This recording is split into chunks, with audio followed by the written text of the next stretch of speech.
can come next. You're most welcome. Thank you so much.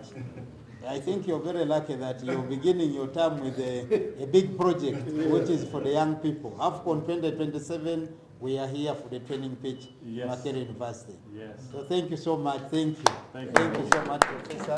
Thank you. Thank you so much. Chairman. Thank you so much. So you permit me? Yeah.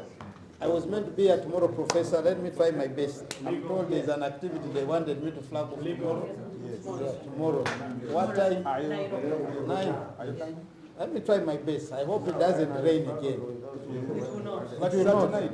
It's at night, but still we can have rain after night. Let me try my best. Cap 151. If you read it verbatim, it says under 7.1, a National Sport Association and National Sport Federation shall be registered under this act to manage a sport discipline at national level. So whoever has the question, the answer is provided there. So they must register under this act. I want to also add my voice to Council Razak that the fact that the Honorable Minister, with the powers bestowed on him, he has extended the transitional period of registration to 20th day of June 2025, meaning that these federations are still in existence until 20th of June. Thereafter, now you can ask the other question, just to clarify. Thank you. Thank you very much. Thank you, Doctor. Because they were consulted.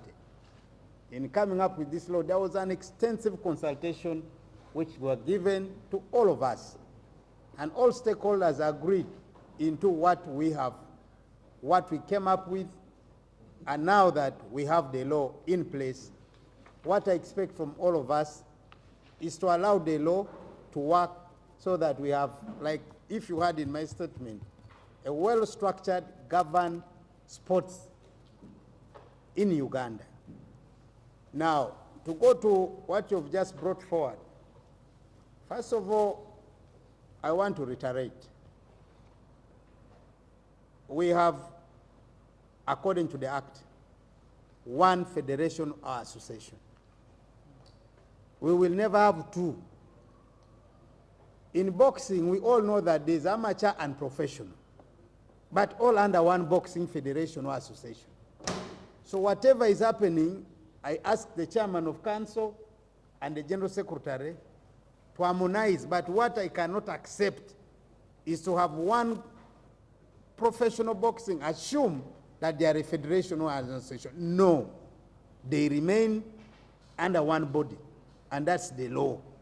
So the role of who is who, no, that one I want to be categorical. As per the law we have today, going forward, Uganda Boxing Federation will work as Uganda Boxing Federation. For purpose of professional and amateur, that is a subdivision within one word. So how they are going to resolve it, to agree with it, that's the role of council. And it's the reason we have council.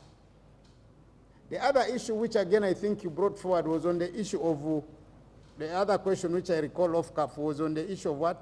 Of federation, association. Friends, I want to be honest, if you don't meet the criteria, you forgive us. We consulted you.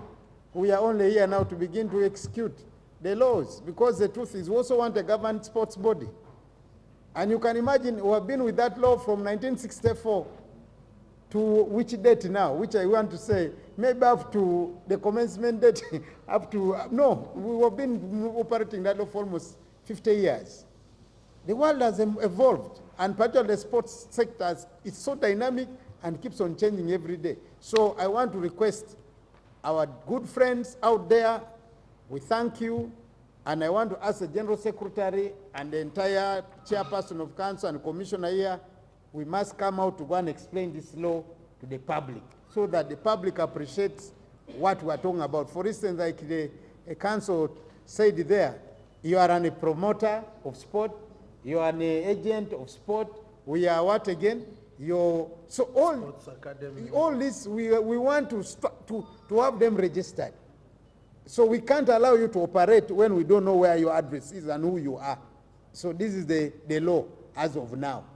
We will also talk about the other side of why we want them registered. And all this came from the consultation when we were coming up with this law. I thank you. Unless any of my people here have a word or two, they can talk about it.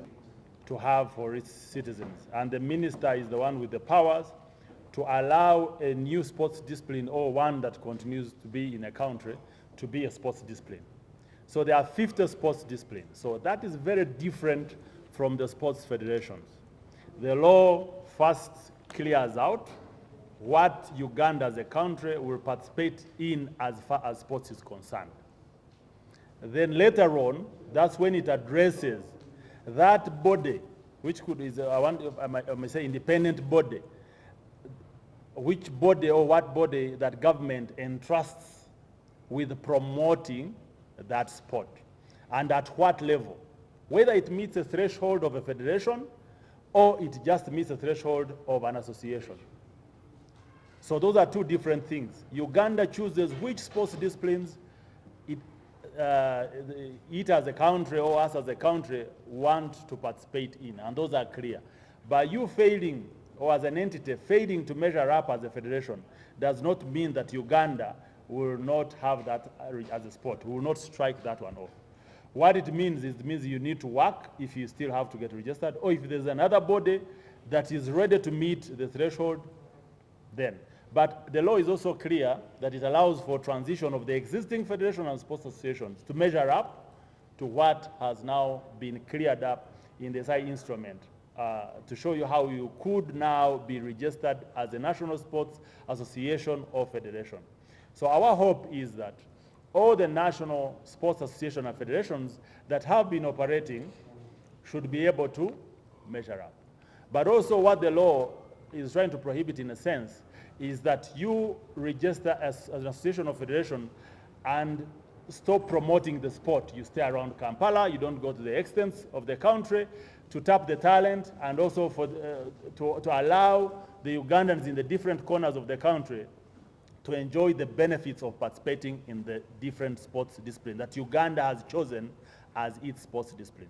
But also this same schedule that is within the law allows the schools, the secondary school and primary school sports, choose which sports discipline they now talk about as the 15 sports discipline that they will participate in. For example, a school will not say, for us we are doing dodgeball, which all of us played when we were kids, but it's not in the schedule of the sports disciplines that Uganda participates in. So the schools will be obliged to look into through the 50 sports disciplines and say, okay, we are picking these 15. That's what speaks to us as a school. That's what we're able to provide for.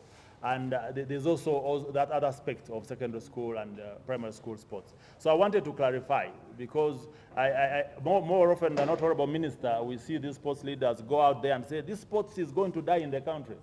We are saying it's not going to die. You try and measure up, but still Uganda will choose these sports disciplines to continue working in the countries. What we hope is that they will measure up. Thank you, Honorable. The Act, the National Sports Act, Section 45, I read verbatim. It says, compliance with the Public Finance Management Act 2015, the Council shall at all times comply with the Public Finance Management Act. The Council gives subvention budgets to national sports federations and associations. Secondly, I don't know how many of you have read the Constitution of Uganda. I think should be 154, 155. Article 264. Everybody who draws money from the consolidated account of government is required to account by Constitution. So you don't actually need the act. You need by Constitution. If you test that money, use that money, account for it. So our good friend from Daily Monitor. And doctor, by the way, you will be personally. It is said personal responsibility. Even if you cease to hold that office, today you can be there, but tomorrow you cannot be there, but you will be personally liable. Two, Honourable Minister, in this act, Section 43 also talks about audit. that the Auditor General and an auditor appointed by the Auditor General shall, and the word shall for lawyers know what it means, in each financial year, audit the accounts of the council. So we give you money. So there is no way, even if tomorrow you close your federation, association, we will look for you to account for that money. So accountability issues should not be a question. It will be a responsibility for every party. And we are hopeful that this process which the Honourable Minister has announced, first of all, is to support the federations to get more organized. You have seen in his opening remarks talk about improving governance and the rest. This is where the law is taking us all. I think, for me, I will leave the other part to my seniors, the other side, because I think it has been explained very well on the issue of presence. But I want to only mention one word there. For any sport to develop, it must have structures. So if you don't have structures, then you cannot be active. My interpretation of this law is therefore that it requires federations to have active structures that promote the development of the sport in the districts mentioned. So don't allow or don't think this council will allow federations to register District X to be active when they don't have the structures.